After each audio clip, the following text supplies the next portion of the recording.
बिस्मिल्लाहिर्रहमानिर्रहीम अस्सलामु अलैकुम स्टूडेंट्स। आज की इस वीडियो में हम डिस्कस करने जा रहे हैं एक्सरसाइज 4.4 टेंथ क्लास मैथमेटिक्स। चलिए स्टार्ट करते हैं। इसके पहले क्वेश्चन से हमें क्या कहा जा रहा है, resolve it into partial fraction. बार बार बता चुका हूं, इसका मतलब यह होता है कि इस बड़ी फ्रैक्शन को आपने इसके पार्ट्स में स्प्लिट करना है। ठीक है, ओके जी। तो इस तरह के क्वेश्चन को सॉल्व करने के लिए सबसे पहला स्टेप क्या होता है, आप ये इसको चेक करते हैं कि क्या ये एक प्रॉपर फ्रैक्शन है या इम्प्रॉपर फ्रैक्शन है। कैसे मालूम होगा? अब ऊपर की डिग्री चेक करते हैं और नीचे की डिग्री चेक करते हैं।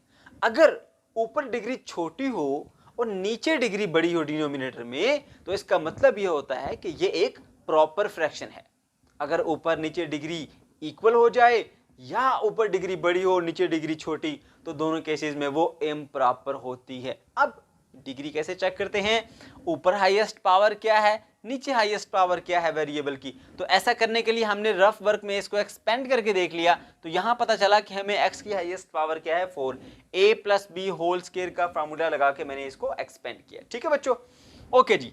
अब ये हमारे पास हमें ये क्लियर हो गया कि ऊपर डिग्री 3 है और नीचे डिग्री 4 है, तो ये एक प्रॉपर फ्रैक्शन है। प्रॉपर डिक्लेयर करने के बाद अब जो नेक्स्ट स्टेप होता है, आपने आइडेंटिफाई करना है कि जो हमने केसेस पढ़े थे, 4 cases resolve it into partial fraction के क्वेश्चंस में, जिनके ऊपर एक एक एक्सरसाइज बेस करती है 4.1 2 3 4, उनमें से ये कौन सी एक्सरसाइज से बिलोंग करता है क्वेश्चन या कौन सा ये केस है, ताकि उसी के अकॉर्डिंग उसको डील किया जा सके, उसको सॉल्व किया जा सके। ओके, तो ऐसा कैसे मालूम होगा बच्चों? आपने क्वेश्चन के डिनोमिनेटर को देखना है। ठीक है, जैसे ही आपकी नजर डिनोमिनेटर पे पड़ी, एक्स स्क्वायर के बाद प्लस का 4 लिखा हुआ और होल का स्क्वायर है। बच्चों आपको मैंने ये बात बताई थी कि याद रखो, एक्स का स्क्वायर आ जाए साथ में प्लस, और इधर कोई सा भी नंबर मैं एन लिख देता हूं, कोई सा भी नंबर आ जाए, तो ये इररेड्यूसिबल क्वाड्रेटिक पॉलिनोमियल होगा। इररेड्यूसिबल क्वाड्रेटिक, ऐसे क्वाड्रेटिक जो फैक्टराइज ना हो सके, ऐसा क्वाड्रेटिक जो फैक्टराइज ना हो सके, जिसके ऊपर कोई फार्मूला भी अप्लाई ना हो सके, जिसके थ्रू हम उसको फैक्टराइज कर सकें, हम कहते हैं कि ये क्या है हमारे पास, इररेड्यूसिबल क्वाड्रेटिक। ठीक है, तो इसकी पक्की निशानी क्या है? एक्स स्क्वायर के बाद प्लस होता है और साथ में कोई भी नंबर आ जाए, तो ये क्या होगा? इररेड्यूसिबल क्वाड्रेटिक। आप अपनी एक्सरसाइज के तमाम क्वेश्चन को टेस्ट कर सकते हैं। ठीक है बच्चों, ओके। तो ये तो क्लियर हो गया कि ये हमारे पास डिनोमिनेटर में इररेड्यूसिबल क्वाड्रेटिक है। तो हमने केसेस तो पढ़े थे, 4.1 4.2 किस पे बेस करती है? लीनियर पे। 4.3 और 4 किस पे बेस करती है? इररेड्यूसिबल क्वाड्रेटिक पे। अब इनमें से 4.3 है या 4, ये कैसे पता चलेगा? अगर इररेड्यूसिबल क्वाड्रेटिक खुद को रिपीट ना करे, तो इसका मतलब 4.3 खुद को रिपीट करे, तो इसका मतलब 4.4 एक्सरसाइज होगी। ठीक है, तो देखो बच्चों, हमें कैसे पता लगा कि ये इररेड्यूसिबल क्वाड्रेटिक खुद को रिपीट कर रही है या नहीं कर रही? जैसे ही हमने देखा, अगर आपको होल पावर नजर आ जाए जो कि 1 से बड़ी हो, 2 हो सकती है, 3 हो सकती है, 4 हो सकती है। ठीक है, तो इसका मतलब ये होता है कि ये इररेड्यूसिबल क्वाड्रेटिक खुद को रिपीट कर रही है। जैसे अगर मैं यहां पर लिखता हूं a का स्क्वायर, इसका मतलब ये होता है a मल्टीप्लाई बाय a। ठीक है, तो इसका क्या हुआ मतलब कि a खुद को क्या कर रहा है? रिपीट।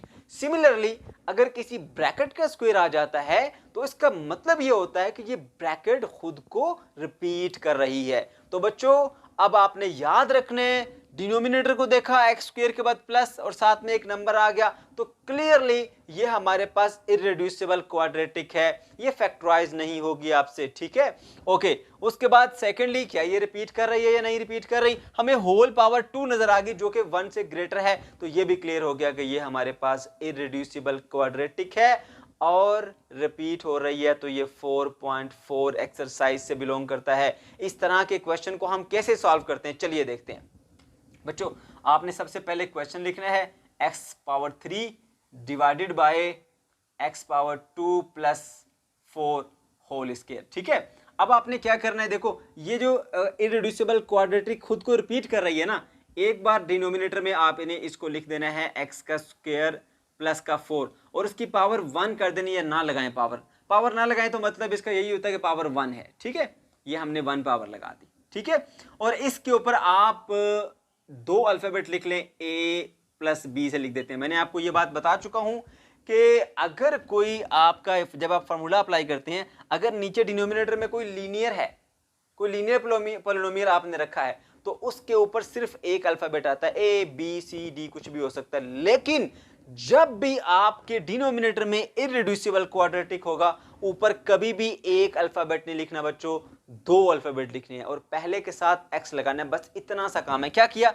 ये इररिड्यूसिबल क्वाड्रेटिक है, होल स्केयर आ रहा है मतलब ये खुद को रिपीट कर रही है, तो पावर 1 से स्टार्ट करना है। ये इररिड्यूसिबल क्वाड्रेटिक लिखा और पावर उसकी 1 से स्टार्ट करनी, 1 लिखी, और उसके ऊपर कौन से अल्फाबेट आएंगे, दो। ए और बी से स्टार्ट कर रहे हैं तो ए के साथ आप एक्स लगा दें प्लस बी, ठीक है, क्योंकि इररिड्यूसिबल क्वाड्रेटिक है, ऊपर दो अल्फाबेट आ गए।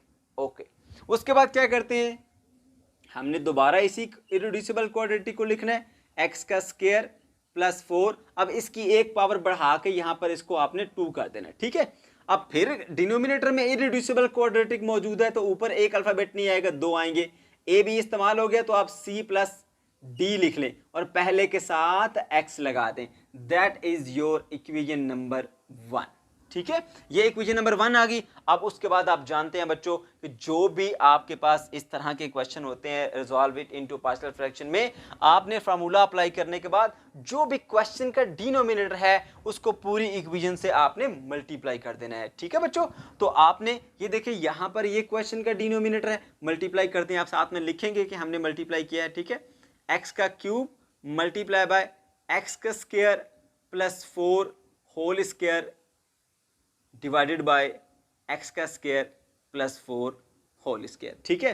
इसी तरह से अब एक बात और याद रखो, यहां पर जो दो पार्ट्स है ना बच्चों, लाजमी से ब्रैकेट लगा लें वरना गलती के चांस बहुत ज्यादा हो जाते हैं। सबसे ज्यादा मिस्टेक इस ब्रैकेट ना लगाने की वजह से होता है, तो इस तरह के क्वेश्चन में बच्चों लाजमी यहां ब्रैकेट लगा लिया करें, ठीक है। ए एक्स प्लस बी, इस ब्रैकेट को पूरी को हम मल्टीप्लाई कर रहे हैं डिनोमिनेटर के साथ, क्योंकि पूरी इक्वेशन को करना है, क्या है डिनोमिनेटर, एक्स का square plus 4 whole square, okay. और इसके नीचे क्या लिखा हुआ था, एक्स का स्क्वायर प्लस का 4, ठीक है। अब नेक्स्ट प्लस इसके साथ भी मल्टीप्लाई करेंगे, इसको पहले लिख लें सी एक्स प्लस डी, और इसके साथ हमने मल्टीप्लाई कर दिया एक्स का स्क्वायर प्लस का 4 होल स्क्वायर, जो क्वेश्चन का डिनोमिनेटर था। इसके नीचे क्या लिखा हुआ है, एक्स का स्क्वायर प्लस 4 होल का स्क्वायर, ठीक है बच्चों। अब ऐसा करने के बाद आप इसको सिंप्लीफाई करेंगे, देखिए x square plus 4 whole square, x square plus 4 whole square, ये हो जाएंगे कैंसिल, ठीक है। इसी तरह से x square plus 4 whole square और नीचे एक्स स्क्वायर प्लस 4 लिखा हुआ है, यानी यूं समझे कि नीचे वाली ब्रैकेट और ऊपर वाली ब्रैकेट सिमिलर है लेकिन ऊपर स्क्वायर है, तो इस तरह से ये ब्रैकेट पूरी की पूरी इसके स्क्वायर से कटेगी। अगर ए का स्क्वायर डिवाइडेड बाय ए लिखा हो तो आंसर क्या आता है, ए, यानी ये सिर्फ इस स्क्वायर से खत्म कर देगा। बिल्कुल सेम प्रोसीजर यहां पर भी होगा, ठीक है। अब ऊपर नीचे ये ब्रैकेट सेम है तो आपने इनको भी कैंसिल कर दिया। ऐसा करने के बाद आपके पास क्या बचेगा, यहां पर सिर्फ और सिर्फ एक्स की पावर 3 बच गई, and that is equals to a x plus b into x का स्क्वायर प्लस का 4, और प्लस यहां पर क्या बच गया आपके पास, सी एक्स प्लस डी। इसको हम कह देते हैं कि ये इक्वेशन नंबर आ गई 2, ठीक है बच्चों। ओके, अब क्या करना है, बेसिकली हमने करना ये होता है कि यहां पर ए बी सी डी के जो अल्फाबेट्स हमने यूज किए हैं ना, इनकी वैल्यूज फाइंड करके हमने यहां पर पुट करनी है इसी इक्वेशन नंबर 1 के अंदर, और वो हमारा आंसर होता है। अब उन वैल्यूज को फाइंड करने के लिए हम इक्वेशन नंबर 2 का इस्तेमाल करते हैं, ठीक है। ओके जी, अब यहां पर डिनोमिनेटर में कोई लीनियर नहीं है तो अब कोई भी वैल्यू आसानी से आप फाइंड नहीं कर सकते। अब आपको कोफिशिएंट कंपेयर करने पड़ेंगे। कोफिशिएंट कैसे कंपेयर करते हैं वो मैं आपको बताता हूं, लेकिन उससे पहले कुछ स्टेप्स होते हैं जो जरूरी है, यानी यूं समझ लें कि जरूरी अरेंजमेंट होती है जो कि कोफिशिएंट कंपेयर करने के लिए जरूरी होती है। वो क्या करना पड़ता है, हमें यह करना पड़ेगा कि इनको मल्टीप्लाई कर लेंगे। यहाँ पर लिखा है एक्स की पावर 3 एज इट इज लिखा है इसको।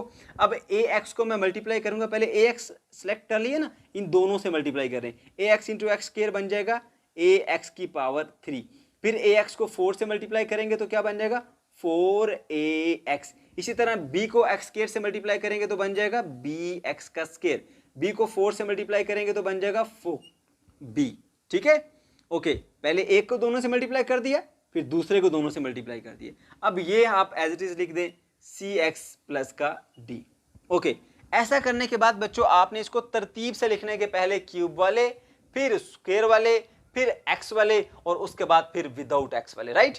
तो आप क्या करेंगे ऐसा करने के लिए, एक्स का क्यूब लिखा, ये सबसे पहले ए एक्स का क्यूब आ गया, उसके बाद कोई और क्यूब वाला नहीं है तो फिर स्केयर वाला लिख लें, प्लस बी एक्स का स्केयर लिख लिया, ओके। उसके बाद और एक्स वाले होंगे तो 4 एक्स आ गया ये वाला, और उसके पास सी एक्स है ये वाला। अब दोनों एक्स वाले भी इस्तेमाल हो गए, फिर विदाउट एक्स वाले, विदाउट एक्स में यहाँ पर ये 4b है, 4b और प्लस का ये आ गया हमारे पास d, ठीक है। जैसे हमने इन दोनों में एक्स एक्स है वो आप कॉमन ले लेंगे, ए एक्स की पावर 3 प्लस बी एक्स का square plus 4a plus c into x plus 4b plus का d, ठीक है, ओके जी। अब देखिए यहाँ पर इधर लिखा हुआ है एक्स का क्यूब, आपने क्या करना है, इधर एक्स का क्यूब के साथ जो चीज़ मल्टीप्लाई हो रही है और इधर एक्स के क्यूब के साथ कोई चीज़ मल्टीप्लाई हो रही है उनको इक्वल कर दे, कुछ भी नहीं है तो मतलब यहाँ पर 1, यानी कोफिशिएंट कंपेयर करने हैं। एक्स क्यूब के साथ यहाँ पर कोई नंबर है 1 है तो ये इसका कोफिशिएंट है, एक्स क्यूब के साथ यहाँ पर क्या लिखा हुआ ए तो ये इसका कोफिशिएंट है, यानी एक्स क्यूब का कोफिशिएंट एक्स क्यूब के इक्वल कर दें तो 1 इज इक्वल्स टू ए, यहाँ से आपको वैल्यू मिल जाएगी ए की, ठीक है, ए की वैल्यू मिल गई। इसी तरह से बच्चों आप देखें यहाँ पर जो हमारे पास एक्स स्क्वायर का कोफिशिएंट क्या है b, लेकिन यहाँ पर तो एक्स स्क्वायर मौजूद ही नहीं, तो हम यूं लिख देते हैं 0x का स्क्वायर, यहाँ पर कोई भी एक्स स्क्वायर नहीं मतलब 0 है, तो एक्स स्क्वायर का कोफिशिएंट b, इधर एक्स स्क्वायर का कोफिशिएंट 0, तो इसका मतलब पता चला कि 0 इज इक्वल्स टू b, यहाँ पर आपको b की वैल्यू भी मिल गई, ठीक है, ये b की वैल्यू भी मिल गई। उसके बाद नेक्स्ट आगे बढ़ते हैं, देखो बच्चों ये लिखा हुआ है 4a प्लस सी, ये किसका कोफिशिएंट है, x का, इधर x मौजूद है नहीं है तो मतलब आप 0x समझ लें, यहाँ पर लिखा हुआ, ठीक है। तो इधर x का कोफिशिएंट 0, इधर x का कोफिशिएंट क्या है 0 is equals to 4a plus का c, ठीक है। अब देखिए a की क्या वैल्यू थी 1, तो 4 into 1 plus c is equal to 0, ये क्या बन जाएगा 0 इज इक्वल्स टू 4 प्लस का c, तो c की वैल्यू क्या आ जाएगी माइनस का 4, ये आपके पास एक और वैल्यू भी आ गई जो कि c की वैल्यू है। अब आपको वैल्यू निकालनी है जी d की, ओके। d की वैल्यू निकालने के लिए यहाँ पर देखें ये दोनों हमारे पास बचते हैं जी कांस्टेंट, यानी इनके साथ x मौजूद नहीं है, लेकिन यहाँ पर कोई नंबर है जो कि विदाउट x हो, नहीं है तो आप समझ लें कि यहाँ पर 0 है, ठीक है। तो ऐसे ही आपने क्या कर देना है, इधर जो कांस्टेंट है इधर कांस्टेंट के इक्वल कर देना है, 0 is equals to 4b plus d आ गया, राइट। अब क्या करेंगे आप, अब आप ये करेंगे कि यहाँ पर b की वैल्यू पुट कर दें 0, ठीक है। देखिए b की वैल्यू 0 आई थी ना, हमने यहाँ पर पुट कर दी, तो इससे क्या बात पता चली 0 plus d is equal to 0, तो पता चला कि d भी इक्वल टू क्या है 0 आ गया, ठीक है। अब ये बच्चों a b c d सब की वैल्यूज हमारे पास 1 बाय 1 आ गई, ये वैल्यूज हमने क्या करनी है, यह वैल्यूज हमने पुट कर देनी है इक्वेशन नंबर 1 के अंदर और यही हमारा फाइनल आंसर होगा, ठीक है। अब चलिए इनके वैल्यूज को पुट करते हैं, put values in equation number 1, ठीक है। तो a की वैल्यू क्या थी हमारे पास 1, तो आ जाएगा 1x, या सिंपली आप x लिख दें, ठीक है, प्लस b की वैल्यू क्या थी 0 डिवाइडेड बाय क्या आ जाएगा x का स्क्वायर प्लस 4, जो उसके नीचे लिखा था आप भी लिख दें। अब c की वैल्यू क्या थी हमारे पास माइनस का 4, यहाँ माइनस 4 के साथ x लगा था, x लिख दें, प्लस d की वैल्यू 0 है डिवाइडेड बाय x का स्क्वायर प्लस का 4 होल स्क्वायर। अब आप चाहें तो इसको रीअरेंज करके लिख सकते हैं, x प्लस 0 x ही होता है डिवाइडेड बाय x का स्क्वायर प्लस का 4, ठीक है। ये माइनस इससे मल्टीप्लाई होकर क्या बन जाएगा हमारे पास माइनस का 4x डिवाइडेड बाय x का square plus 4 whole square, that is answer.